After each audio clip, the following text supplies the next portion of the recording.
one thing that hidden leaders cannot do.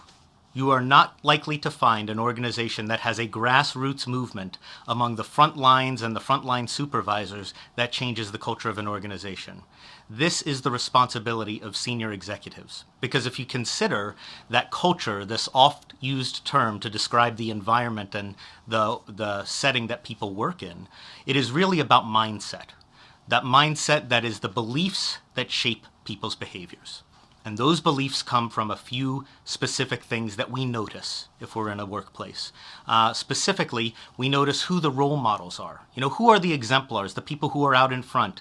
And you tend to see leaders in an organization exhibiting very specific behaviors, some positive, some negative, but we look to them as the norms and what is accepted and what gets rewarded and what gets punished. That's the second part.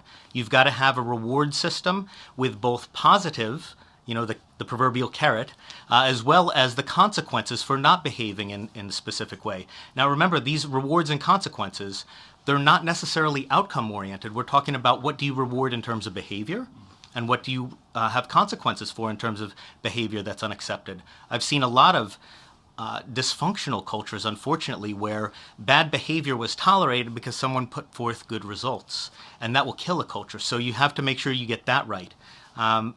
Then the third thing I would say is that leaders have to be able to make a connection to the rational self-interest of their people. You know, sometimes we'll talk about rational self-interest, period, as a negative. You know, that person's too self-interested. Everybody has some level of rational self-interest, and leaders at every level of an organization have to understand what that is for people on their team so they can find a way to appeal to that in terms of the behaviors that they want to see exhibited.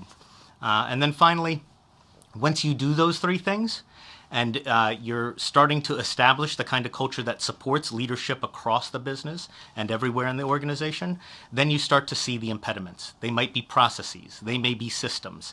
And the thing is that you need to change the processes or the systems or the compensation, whatever it is, that is the impediment to achieving the culture versus the other way around and saying, well, we'll adapt to this. And that's the other mistake people make. So those three things, role models, rewards and consequences, and people's rational self-interest, and then deal with the impediments in the environment.